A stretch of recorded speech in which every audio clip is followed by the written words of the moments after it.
Magandang araw sa inyong lahat. Shout out nga pala sa ating mga bagong subscribers.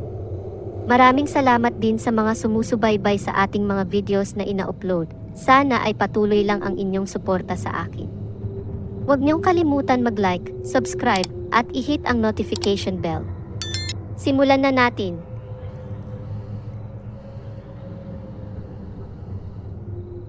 Ang mga sumusunod na pangyayari ay naganap sa isang tapunan ng basura na matatagpuan sa paanan ng bundok. Ang mga tiyuhin at lolo ko ay nagkakalakal sa tapunan ng basura bilang kanilang sideline dahil hindi malaki ang kinikita nila sa pagbabantay ng lupain at malapit lamang ang kanilang mga bahay doon. Ang tapunan ng basura na ito ay naging tahanan ng mga biktima ng salvage noong 80s, kaya hindi nakakapagtaka kung may mga nagpapakita. Ito ang unang kwento na isinalaysay sa akin ng aking tiyuhin na tinatawag naming Bunso. Si Tito Bunso ay bata pa rin, nasa 20 taon pa lamang niya kaya matapang siya. Si Tito Bunso at ang kanyang mga kaibigan ay nagpa siyang matulog sa tapunan ng basura. May mga bahay doon pero mukhang luma na. Sa kalagitnaan ng kanilang pagtulog, siya ay nakarinig ng tunog na parang hinahatak na kadena na hindi niya napansin sa unang pagkakataon. Sa kalaunan, hinanap niya kung saan nanggagaling ang tunog. Nang malapit na sa kanya ang paa, ay bigla siyang bumalik sa katinuan at pinuntahan ang kanyang kaibigan. Ginising niya ang mga ito. Ayaw pa nilang maniwala pero noong narinig nila ang tunog ng kadena ay bigla po silang nagtakbuhan. May isa pang kwento ang aking tiyuhin na nanggaling naman sa isang kasamahan niya. Sa parehong lugar rin naganap ang kwento. Tawagin na lang natin siyang Pedro. Si Pedro raw ay galing sa isang kaarawan, ngunit inabot siya ng gabi. At naisip niyang dumaan na lang sa tapunan ng basura dahil ito ay shortcut papunta sa kanyang destinasyon. Malapit na siya sa itaas ng dumpsite nang marinig niya ang mga batang nagkakatuwaan. Nang marating niya ang itaas, nakita niya ang ilang mga aninong batang naglalaro at nagtaka siya dahil alam niyang walang batang gustong pumunta doon sa oras na iyon. Ngunit isinantabi niya na lamang ang kanyang pagtataka. Nang malapitan niya ang mga bata, nakita niyang wala itong mga mukha. Kaya minabuting mabilis na siyang maglakad at nag-iingat siyang huwag magpanik dahil baka habulin pa siya ng mga ito. Ngunit may isa pang nakakababalisang bagay na nangyari. Habang naglalakad siya, mayroon siyang nakitang taong may hawak na bisikleta pero walang ulo. Hindi na niya kinaya ang kanyang takot kaya tumakbo na siya ng mabilis. Sa lugar na iyon, madami talagang misteryosong bagay na nangyayari dahil ito'y malapit sa kagubatan.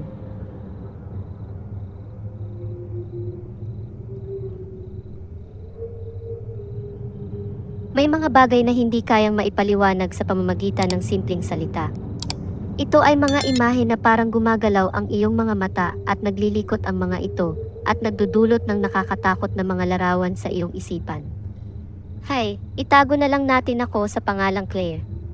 Bagamat ako'y tubong Manila, naniniwala talaga ako sa mga kasama nating hindi nakikita ng ating mga mata.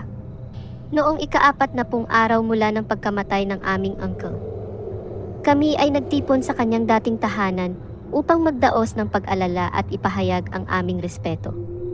Lahat kami ay naroon mula sa aking mga magulang at kapatid, tita at uncle pati na rin ang aming mga pinsan. Ang bahay noong mga panahong iyon ay medyo malaki dahil bago pa ito na ipagawa at sa kasalukuyan ay nahati ito sa 3 bahagi. Ang kaliwang bahagi ay ginawang tindahan, ang bahay ng tita ko, at ang kanang bahagi naman ay ginawa para sa iba pang mga tiyuhin at mga pinsan ko.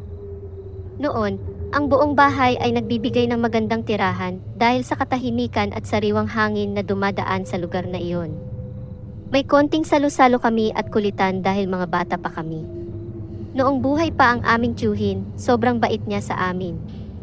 Palaging niya sinisiguradong lahat kami ay busog. Kaibang relihiyon ang ipinagdiriwang ng may-ari ng bahay kumpara sa amin. Ngunit kahit na ganoon, hindi ito naging hadlang para sa amin na maging masaya. At maging kampante tuwing kami ay nasa kanilang tahanan. Ang aking tiyuhin ay namatay dahil sa atake sa puso. Siya ay isang pastor, ngunit nangangailangang magtrabaho sa ibang bansa para maibsan ang mga pangangailangan ng kanyang pamilya. Sa mismong bayang dayuhan siya namatay. Lahat kami ay nalungkot at hindi mapigil ang luhang tumutulo sa araw ng kanyang libing. Muling bumalik sa aking isipan ang mga alaalang may kinalaman sa kanya at nalaman kong hindi na ito madaragdagan. Oras na para matulog. Dahil malaki ang bawat kwarto sa bahay na iyon, nagkasya kaming lahat. Nagdesisyonan kaming magstay hanggang kinabukasan para may kasamahan ang aking tita sa bahay. Ang kanyang anak ay nasa ibang bansa, kaya siya lamang ang naiwan sa kwarto. Ang kwarto na aming tinulugan ng aking dalawang kapatid at ng aking ina ay ang dating kwarto nilang mag-asawa ng aking uncle. Siyempre, nandoon rin ang aking tita. Bago matulog, naging kaugalian ko na maligo para mas makatulog ng mahimbing. May 2 pintuan ang kwarto. Ang isa ay nasa paanan ng kama namin ng aking mga kapatid, at ang isa naman ay nasa paanan ng kama ng aking ina, isang kapatid ko at si tita. Ang pintuang ito ay papunta sa kusina na katabi ng banyo. Dito ako dumaan. Nasa murang edad pa lamang ako, ito ay ang aking tirahan pag kinukuha nila ako. Sa madaling salita, kilala ko ang bawat sulok ng bahay. Pumanaog ako para magpalit at matulog na. Patay ang ilaw at tulog na rin ang mga kasama ko. Nahuli akong umakyat dahil nanonood pa ako ng TV sa salas noon. Kaya ako na lang ang gising. Tumabi ako sa kapatid ko at humiga sa kama. Madilim pero unti-unti nang nasasanay ang mga mata ko. Hindi ko napansin na nakatulog pala ako sa kakatingin sa kisame at pakikinggan kung may maririnig na daan ng tricycle. Naalipungatan ako, dinilat ko ang mga mata ko. Kitang-kita ko nakatabi ko ang kapatid ko. Napatingin ako sa pinto sa may paanan at unti-unting bumubukas ito. Inabangan ko sino ang nagbubukas at saka ko lang naalala na sinigurado ko na sarado at nakalak ang mga pinto bago matulog. Kaya laking gulat ko kung bakit ito bumubukas mula sa labas. Sinubukan kong kalabitin ang aking kapatid upang siya ay magising. Ngunit hindi ako makagalaw at kahit na sumigaw ako, walang boses na lumalabas sa aking bibig. Naramdaman ko ang pananatili ng takot. Hindi ko alam kung ano ang gagawin ko at patuloy na bumubukas ang pinto hanggang sa may itim na silueta ang lumitaw mula sa likod ng pinto. Isang malaking itim na hindi ko maipaliwanag kung ano ito. Wala itong mga mata, ngunit pakiramdam ko'y nakatingin ito sa akin. Bumilis ang tibok ng aking puso habang ito ay lumalapit sa akin at tuluyan akong dinaganan. Hindi ako makahinga, nanghihina ako. Kung ano man ang nasa ibabaw ko, hindi ko siya malabanan, napakalakas niya. Sinigaw ko sa isip ko tulong. Subalit walang nakakarinig dahil walang lumalabas na salita sa aking bibig. Pakiramdam ko tuloy-tuloy na ako ay matatalo ng itim na nasa ibabaw ko. Bumagal ang tibok ng puso ko. Dasal lamang ang aking binibigkas sa isip ko. Dasal na walang mga liriko. Alam kong umiiyak na ako. Naalala ko na kailangan kong makagalaw kahit pa ang aking mga daliri sa kamay o paa. Nabasa ko iyon sa isang artikulo sa dyaryo. Dito ko tinuon ang natitirang lakas sa aking katawan. Hindi ako sumuko at ipinagpatuloy ko ang aking panalangin. Humingi ako ng tawad sa Panginoon at nagpapasalamat sa lahat ng kanyang ginawa. Nararamdaman ko na unti-unti itong humihina at muli akong nakakahinga ng maayos. Sa wakas, nagawa kong gumalaw ang aking mga daliri sa paa at magising ng lubos. Sa katunayan, natutulog pa lang ako noon at hindi pa nagising. Hinahabol at inaayos ko ang aking paghinga upang muling makaramdam ng kapanatagan. Sinubukan kong gisingin ang aking katabi, ngunit ang narinig ko lamang ay ang payak na salitang ano at hindi rin dinilatan ng mga mata.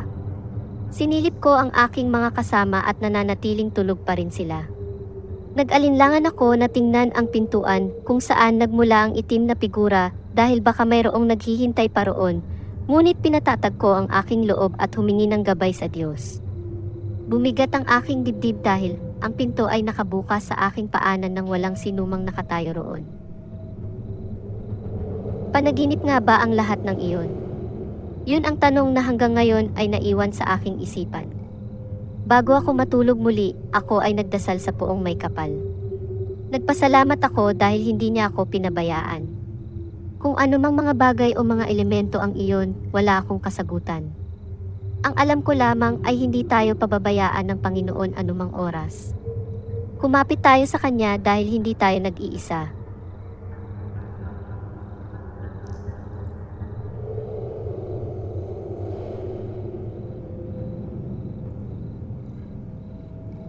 Kung gusto niyong magbahagi ng inyong nakakatakot na istorya, mag-email lang kayo sa waitystarvlogshorrorstories@gmail.com.